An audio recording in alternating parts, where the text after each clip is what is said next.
Bonsoir à tous, ravi de vous retrouver sur Monaco Info et plaisir de découvrir ensemble, comme chaque soir, ces instantanés de la suite d'un déconfinement programmé avec une confirmation aujourd'hui, la réouverture progressive des bars, cafés, restaurants et casinos, confirmée dès le mardi 2 juin. Jean Castellini, le ministre des Finances et de l'Économie, sera notre invité dans un instant. Et pour commenter cette annonce gouvernementale, l'homme d'affaires et propriétaire de plusieurs établissements en principauté, Flavio Briatore, sera ce soir notre grand témoin en cette toute nouvelle phase et très attendu d'un retour à la normale, ou presque. Et juste avant de recevoir Jean Castellini, votre point info du jour sur Monaco Info, avec vous, Sandrine. Bonsoir à vous. Bonsoir Christophe, bonsoir à tous. Une conférence de presse était organisée en début d'après-midi au ministère d'État avec Jean Castellini, vous en parliez à l'instant, votre futur invité Christophe, et Didier Gamerdinger. Le ministre des Affaires sociales et de la Santé a livré plusieurs informations liées à la phase 3 du déconfinement. Des entités vont pouvoir ouvrir leurs portes au mois de juin, comme les musées, les salles d'exposition, les centres de congrès, à l'image du Grimaldi Forum, le cinéma en plein air aussi, bronzage autorisé notamment au solarium si les 1,50 m de distance avec son voisin sont bien respectés, y compris entre membres de la même famille.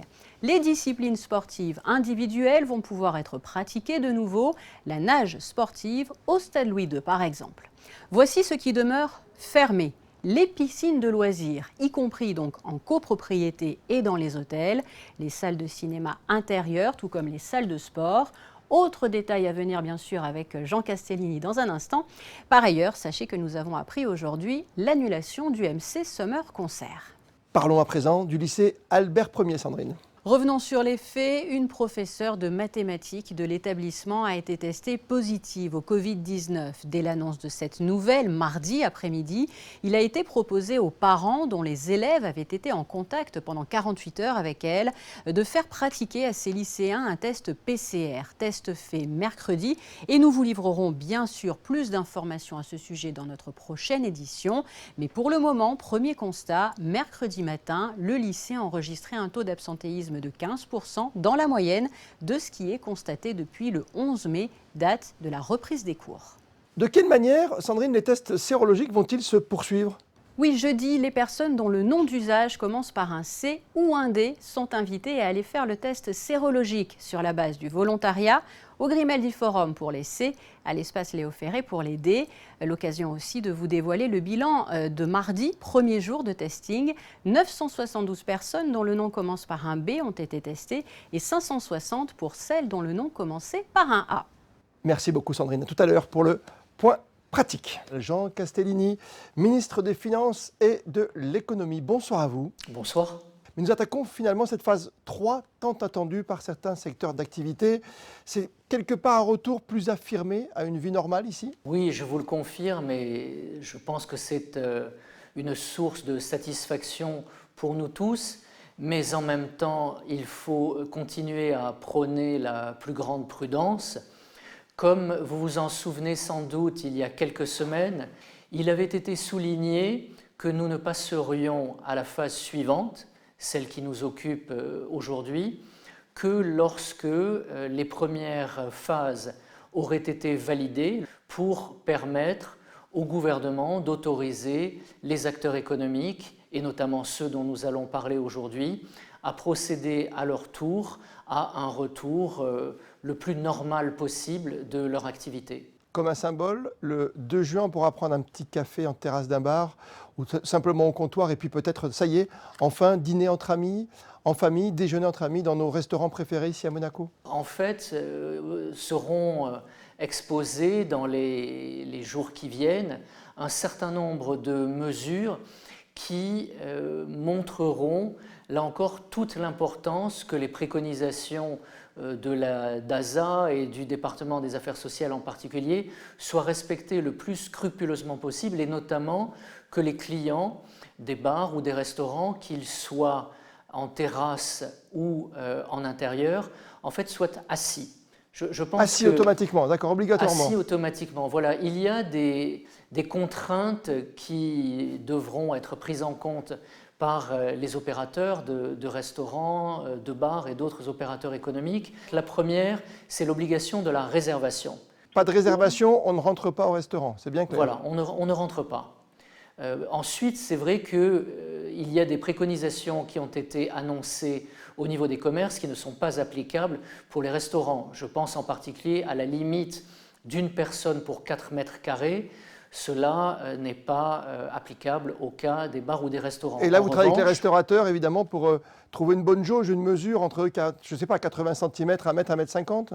Alors, une fois encore, ce qui sera privilégié, ce sont des tables selon les établissements limités à 4 ou à 6 personnes, en fonction justement de l'espace dont dispose le restaurateur ou l'exploitant de bar, et une distance d'1,50 m entre les tables. Donc il faut bien imaginer qu'en effet, si vous venez en famille, et c'est ce que vous avez vous-même souligné, on ne va pas espacer les gens, mais on va se dire que si le restaurant est assez petit et que pour qu'il puisse accueillir un nombre raisonnable de clients et respecter la distance entre les tables d'1,50 m, il ne pourra pas y avoir plus de 4 personnes par table.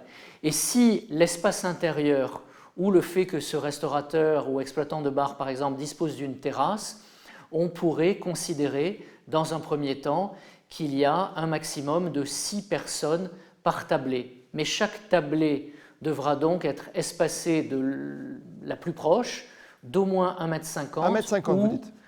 Il pourra y avoir également le recours à l'installation d'un plexiglas entre les tables, mais bien évidemment pas de mesure de distance demandée entre les personnes assises à la même table et pas d'installation de plexiglas entre les personnes assises à la même table. Pour le menu aussi, est-ce qu'il faudra commander de façon digitale ? Vous aurez, là encore, de plus en plus l'obligation de recourir soit à des menus, des tablettes, mais qui feront l'objet d'un nettoyage et d'une désinfection, ou par exemple, là encore, des menus sous forme plastifiée, qui eux aussi feront l'objet d'un nettoyage par gel ou par lingette. Est à proscrire évidemment le papier, les menus papier, et peut être encouragé là encore, sans que pour autant, bien sûr, ce soit un menu unique pour tout le monde, mais le fait que, par exemple, les menus, surtout les plats du jour, soient affichés sur des ardoises. Les hôtels, on en parle, c'est un sujet aussi. Le 2 juin, pareil, c'est la réouverture ? Alors, une fois encore, il n'y avait aucune obligation pour les hôtels de fermer. Pendant la période de confinement, un certain nombre d'hôtels, et notamment des hôtels de la Société des Bains de Mer, ont ouvert. La réouverture pour certains hôtels, des restaurants qu'ils abritent, devrait leur permettre peut-être, là encore, de rouvrir s'ils ont fermé, ou en tout état de cause, d'accueillir davantage de public et de relancer davantage l'activité économique s'ils sont restés eux-mêmes ouverts pendant la période de confinement. Boîte de nuit, casino, on ouvre également ? On ouvrira également les salles de jeu, donc que ce soit par exemple le casino historique et ses tables de jeu, ou le Café de Paris et ses appareils automatiques, tous seront amenés à pouvoir, en respectant là encore toutes les mesures sanitaires préconisées, tous seront amenés à pouvoir ouvrir la semaine du 2 juin. En revanche, les activités de boîte de nuit, de discothèque ne seront pas encore autorisées. Finalement, Jean Castellini, qu'est-ce qui va rester fermé ? Les salles de sport dans un premier temps, puisque là encore, c'est un espace confiné. Je dirais que tous les espaces qui restent intérieurs, avec une forme de confinement. C'est un symbole, la réouverture de bars, de restaurants, même avec ces distanciations et ces mesures barrières. C'était important de le faire aujourd'hui pour un secteur qui a été durement touché économiquement.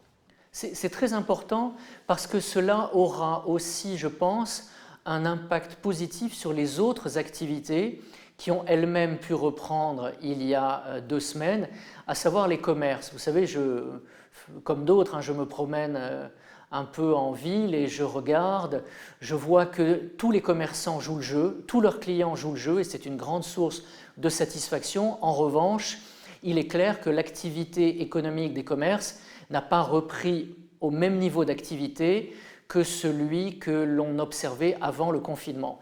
Et je pense qu'il y aura une espèce d'effet boule de neige où des familles qui pourraient être amenées à, par exemple, aller ensemble au restaurant, auront envie ensuite peut-être de faire quelques achats dans un commerce, un magasin de vêtements, et que le monde attirant le monde, la reprise de l'activité, la réouverture des bars et des restaurants aura un impact très positif sur l'activité économique en principauté au sens large. Oui, parce qu'on le sait, hein, c'est un endroit de partage, hein, évidemment, les bars, les restaurants, et qu'on ne peut pas faire de télétravail. On est dans la générosité aussi quand on cuisine un bon petit plat.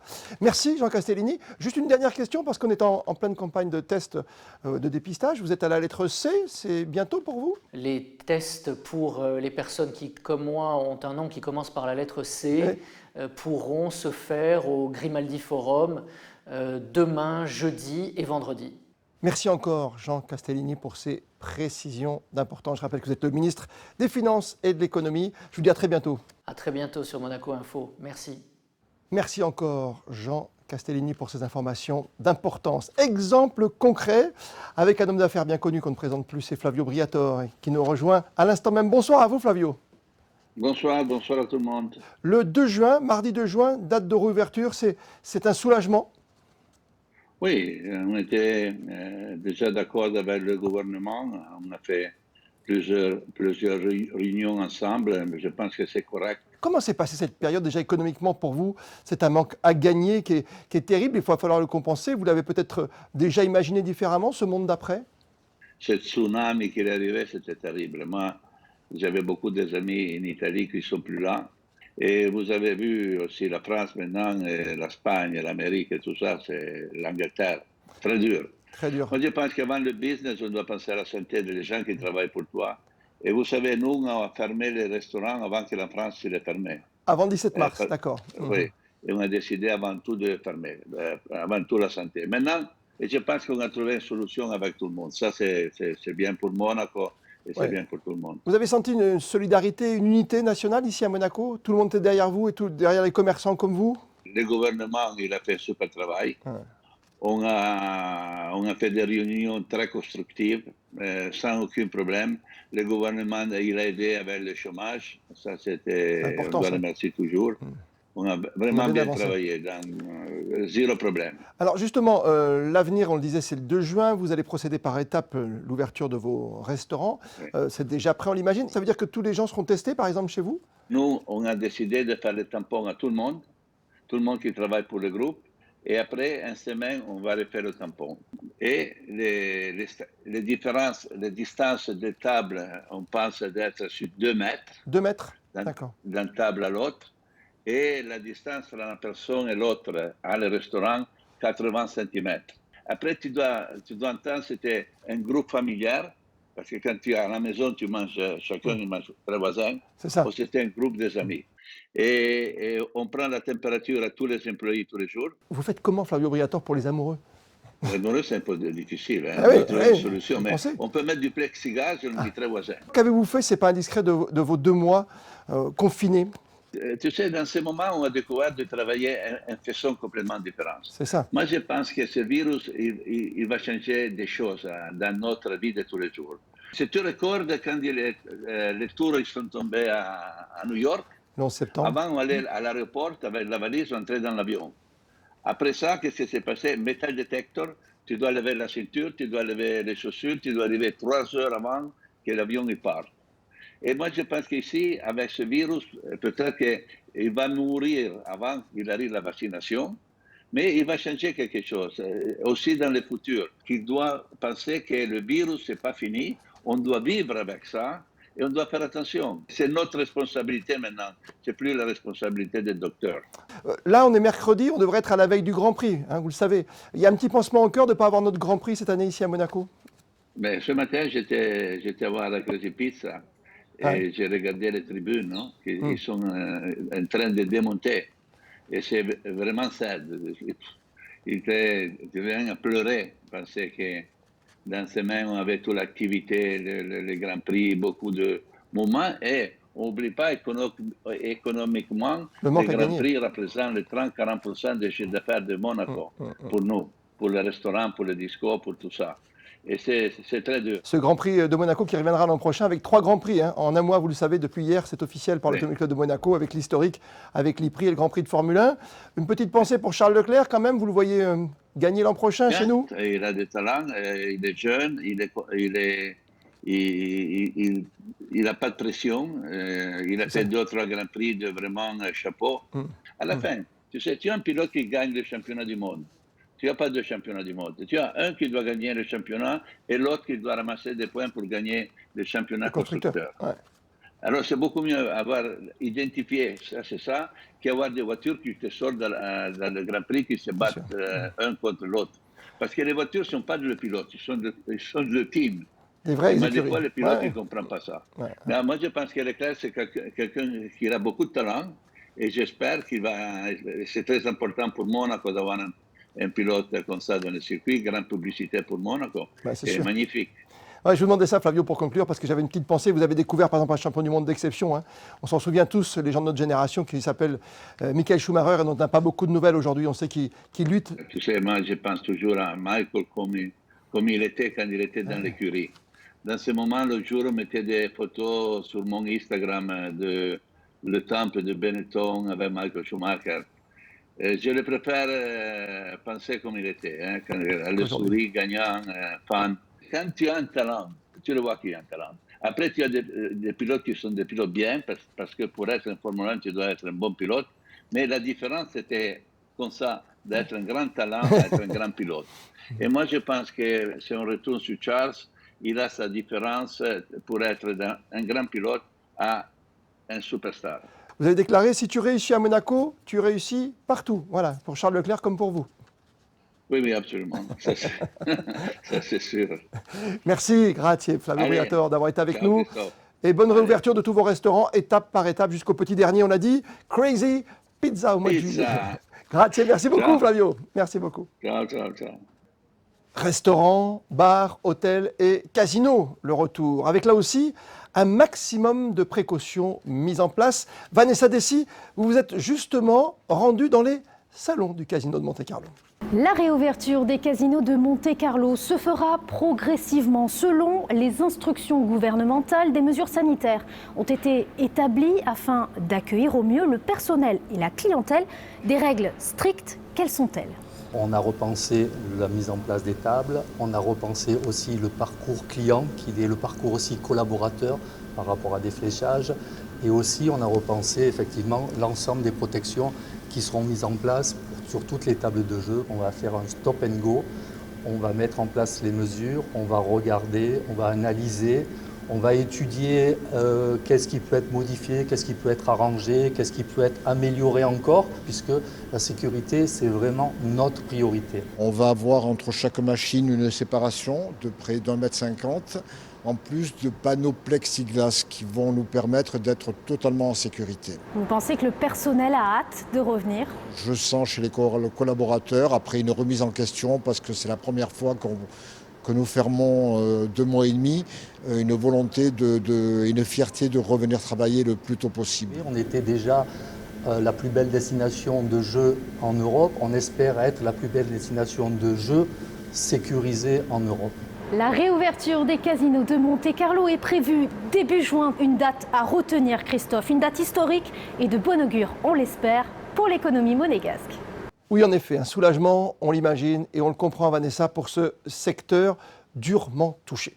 Et on vous retrouve, Sandrine, pour cette fois un point pratique et quotidien, bien sûr, sur Monaco Info. Plusieurs rendez-vous sur Monaco Info avec la messe tout d'abord de l'Ascension qui sera diffusée jeudi à 11h sur Monaco Info. Jeudi également sur votre chaîne de l'Opéra, les épisodes 1 et 2 de la Bohème. Vous pourrez retrouver les épisodes 3 et 4 le dimanche 24 mai à 17h. Et c'est une journée particulière pour les abeilles, Sandrine. Les Nations Unies ont désigné le 20 mai comme la journée mondiale des abeilles. En principauté, chaque année, au mois de juin, les Happy Days sont organisés avec notamment pour objectif d'alerter l'opinion publique sur les graves conséquences de la disparition de ces abeilles. Plusieurs ruches ont d'ailleurs été installées sur le toit-terrasse du Musée des Timbres et des Monnaies à Fontvieille. Elles sont entretenues par les équipes de la direction de l'aménagement urbain. Restons dans le registre de la nature, si vous voulez bien. Et quelques idées de sortie, tiens, pourquoi pas pour ce long week-end de l'Ascension. Alors une chose est sûre, il ne faudra pas s'aventurer au-delà des 100 km sous peine de PV, mais l'on peut tout de même se lancer dans des randonnées aux portes du Mercantour, en profiter pour découvrir de beaux villages labellisés justement pour leur charme dans le Var, comme celui de Seillan près de Fayence. Non loin de nous, le long de la mer, le sentier des douaniers permet d'allier marche et point de vue magnifiques. Pensez à vos Tupperware et à vos gourdes, car les restaurants seront toujours fermés, tout comme les hôtels. Les prévisions météo de ces prochaines heures. Jeudi, Christophe, jour de l'Ascension et jour de la Saint-Constantin, le temps sera globalement ensoleillé. Globalement, car des nuages devraient faire leur apparition, notamment au cours de l'après-midi. Côté Mercure, température agréable, 16 degrés pour les minimales, 22 au meilleur de la journée. Merci beaucoup Sandrine. Avec ces 4 jours devant nous, généralement à cette période de l'année dédiée au Grand Prix de Formule 1, en ce long week-end de l'Ascension, qu'avez-vous et surtout qu'aviez-vous initialement prévu de faire? Alexandra Pani s'en est allée ce matin à votre rencontre. Je travaille dans la restauration, donc c'est vrai que c'est un petit peu compliqué en ce moment parce que tous les restaurants sont fermés. Donc à mon avis, ce sera en famille, autour d'un joli petit barbecue. On avait tous un peu prévu de faire quelque chose pendant ces 4 jours, soit de travailler, soit de partir ou n'importe quoi. Et là, c'est sûr que ça gâche un peu tous les plans de tout le monde. Moi, comme beaucoup de jeunes, j'avais prévu de travailler pour gagner un peu d'argent. Mais du coup, c'est pas possible. Moi, je devais travailler en assistant de policier et le soir, je voulais aller là sur le port et faire la fête un peu. Tous nos clients ont annulé. Ils ont annulé le Grand Prix, le tennis et tous les événements qui suivent. Je comptais aller voir une amie en Hollande et maintenant c'est impossible, on ne peut pas voyager du tout, donc je reste ici. Normalement, cette année, on doit justement partir à Cannes, à la campagne. Je vais partir dans le Var quand même pour m'évader un petit peu de Monaco. D'habitude, pendant le Grand Prix, je vais en Italie. On a une maison de campagne avec les enfants, donc on s'échappe un peu du monde. Je pense, peut-être je vais essayer de voir des amis, mais ça va être compliqué puisqu'il n'y a plus rien à faire, puisque les plages elles sont fermées. Mais sinon, rester un peu avec ma famille. Ce sera très calme, oui, mais c'est à la limite trop calme. C'est dommage. Malgré l'absence du Grand Prix cette année, on vous souhaite un bon et grand pont de l'Ascension. Et surtout, merci encore d'être de plus en plus nombreux à nous suivre sur Monaco Info. Continuez encore et toujours à nous envoyer vos photos, vos vidéos sur votre réseau, le réseau Malizia, qui fonctionne 24 heures sur 24, 7 jours sur 7. Et comme le veut la tradition, on termine ce journal ce soir par un tour d'horizon des réseaux sociaux all over the world, partout dans le monde. Et puis demain, 19h, c'est Émilie Rousseau qui sera avec vous. Pour ma part, je vous retrouve lundi sur Monaco Info, bien sûr.